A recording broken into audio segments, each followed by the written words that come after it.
आइए चाची, आइए। पर लेट से आई आप, अभी अभी निकली है प्रिया। अरे कामिनी, जा दौड़कर चाची के लिए मिठाइयाँ लेकर आ। रहने दो नलिनी, मैं यहाँ न बैठने आई हूँ ना ही मिठाई खाने। जब शादी में ही नहीं बुलाया तो अब क्या करना। चाची, हमने नहीं बुलाया, आप ही ने तो मना कर दिया ना। आप तो बुजुर्ग हैं, समझदार हैं, हमारी दुविधा समझ सकती हैं ना। हमने भी किसी आशंका के डर से लाचार होकर ज़्यादा दबाव नहीं डाला। आखिर हम करते भी तो क्या करते, वो सब नहीं जानती मैं। आना तो नहीं था, पर प्रिया की शादी का बहुत अरमान था मुझे। उसके लिए ये साड़ी और पाजेब पहले से खरीद कर रखा था, वही देने आ गई।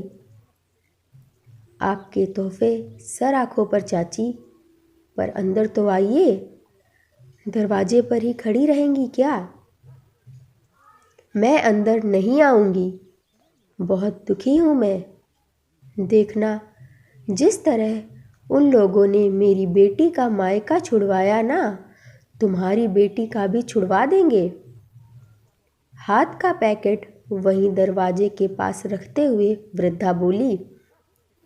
चाची, हमने तो सोचा था आप आशीर्वाद देने आई हैं, पर नहीं, आप तो लगता है श्राप देने आई हैं। अभी अभी मेरी बेटी विदा हुई है और आप ये सब बातें सुना रही हैं चाची। आपका दिल नहीं दुखा ये बोलने में। नलिनी दुखी हो उठी। तब तक चाची बाहर निकल चुकी थी। नलिनी अंदर आकर बिस्तर पर लेट गई। दरअसल प्रिया की शादी उस वृद्धा के नवासे से हुई थी। उनके परिवार और बेटी के परिवार में कुछ वर्षों पहले कुछ ऐसे विवाद हो गए थे कि अब ना उनकी बेटी उनके घर आती थी, ना ही वो लोग बेटी के घर जाते थे। वृद्धा के पति प्रिया के पिता की ऑफिस में सबसे सीनियर थे, तो दोनों परिवारों का मिलना जुलना होता रहता था। प्रिया वृद्धा को नानी बुलाया करती थी। जब उनके नवासे से प्रिया की शादी तय हुई तो उन्हें भी नहीं पता था कि वो उनके रिश्तेदार हैं। जब प्रिया के पिता और नलिनी अपने उन रिटायर्ड सीनियर के घर कार्ड देने गए तो कार्ड पर अपने नवासे और जमाई का नाम देखते ही वृद्धा बोल पड़ी। अरे, ये तो मोनू से शादी हो रही है प्रिया की। फिर उन्हें पूरी कहानी मालूम चली कि उनके संबंध पिछले कई सालों से टूटे हुए हैं। खुद उस वृद्धा ने कहा, हम लोग तो शादी में नहीं आएंगे, क्या पता माहौल ना खराब हो जाए। विदाई से पहले आकर प्रिया को आशीर्वाद देंगे। किसी अनहोनी के भय से डरकर नलिनी और सर्वेश ने भी ज़्यादा आग्रह नहीं किया।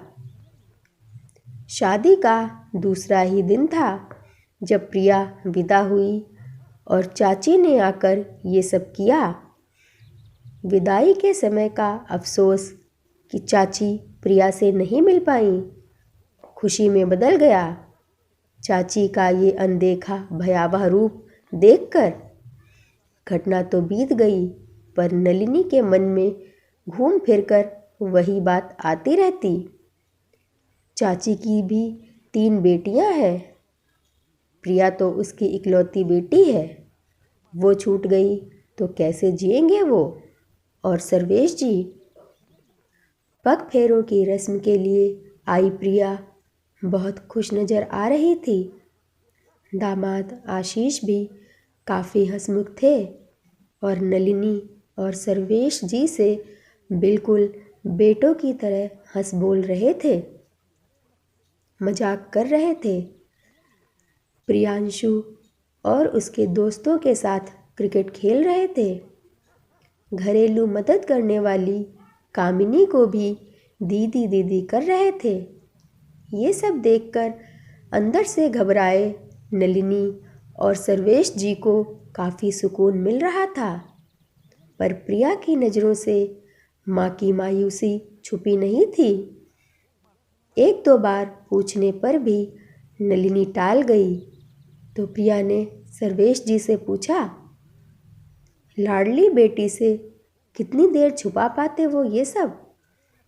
दामाद के सामने ही सारा वृतांत कह सुनाया। पूरी बात सुनकर जहाँ प्रिया सकते में आ गई, वहीं आशीष बच्चों की तरह तालियां बजाकर हंस पड़ा और बोला, हे भगवान, मेरी नानी के ट्रैप में आप लोग भी आ ही गए। और इसका मतलब अभी तक नानी में कोई सुधार नहीं है, जस की तस है वो। अच्छा, एक बात बताइए आप लोग, क्या सिर्फ ससुराल वालों के दबाव में आकर कोई बेटी अपना मायका छोड़ सकती है? छोड़ भी दें तो कभी ना कभी कहीं ना कहीं से संपर्क करेगी ही। पर मेरी मम्मी ने स्वेच्छा से अपना मायका छोड़ दिया है, पता है क्यों? नानी की इसी तरह मौके बेमौके ऊटपटांग बातें बोल देने की वजह से, पक्षपात की वजह से। हमारे मामा की शादी में नानी ने दोनों मौसियों के बच्चे जो एक एक ही हैं, उनको पूरा पूरा लड्डू थमाया और हम तीनों भाई बहनों को एक ही लड्डू को 3 भागों में तोड़ कर दिया। मैं छोटा था तो लड़ भी पड़ा था उनसे। ऐसी दुख पहुंचाने वाली अनगिनत छोटी छोटी हरकतें वो करती रहती थी मम्मी और पापा के साथ। पर माँ होने के नाते पापा और मम्मी ने फिर भी बहुत निभाने की कोशिश की। पर जब दीदी की शादी कहीं फिक्स नहीं हो रही थी तो नानी ने बजाय हमदर्दी और साथ देने के दीदी के सामने ही ये कह दिया, पता नहीं इसके नसीब में शादी है भी या नहीं, इसको छोड़ो, अब छोटी के लिए रिश्ता ढूंढो। जब देखो तब हम तीनों भाई बहनों को डिमोटिवेट करती रहती। मैं इंजीनियरिंग प्रतियोगिता परीक्षा की तैयारी करता था तो मुझे 10 उदाहरण बता देती कि जो पढ़ने में भी अच्छे थे, तैयारी भी बहुत करी पर सफल ना हुए। कभी सफल होने वालों की चर्चा नहीं करती।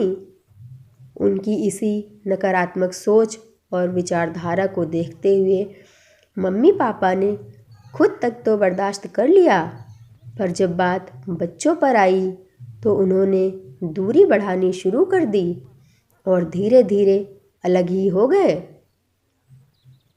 पर बेटे, दादियाँ ऐसी होती हैं, हमने सुना था, पर नानी भी?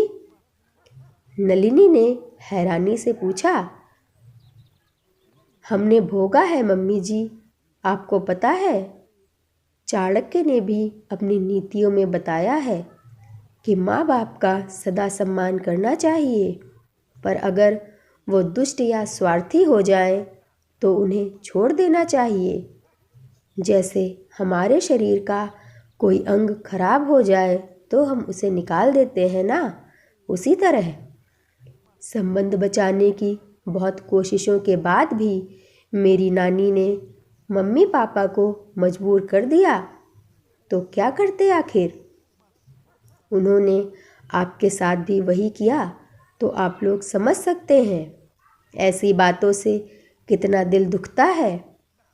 अरे पूछो मत बेटे, तुम्हारी मम्मी जी के गले से निवाला नहीं उतर रहा जब से वो ये सब बोल कर गई हैं।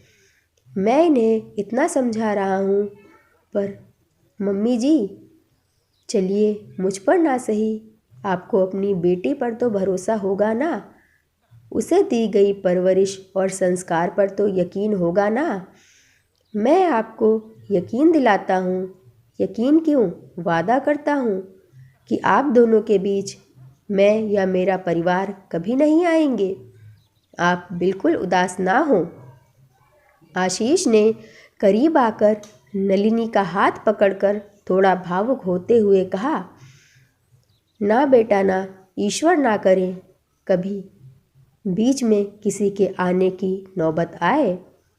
हमारे लिए तो जैसे हमारी बेटी वैसे अब आप भी हो। मैं अब खुश हूँ कि मुझे आप जैसा समझदार दामाद मिला। ना मेरी बच्ची ऐसी है ना हम कि कल को ऐसा कुछ होगा।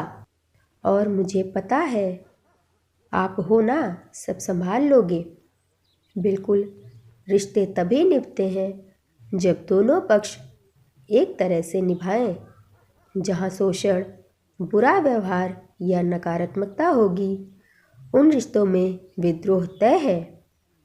मेरी नानी को ये बोलकर क्या हासिल हुआ ये तो पता नहीं, पर हाँ, मैंने इसे चुनौती की तरह लिया है। आपकी बेटी और आपके बीच के संबंध अब मेरी जिम्मेदारी है। नलिनी, सर्वेश और प्रिया तीनों के चेहरों पर खुशी और राहत की मुस्कान थी। दोस्तों, ऐसी ही और कहानियाँ सुनने के लिए मेरे YouTube चैनल को सब्सक्राइब ज़रूर कीजिएगा। धन्यवाद।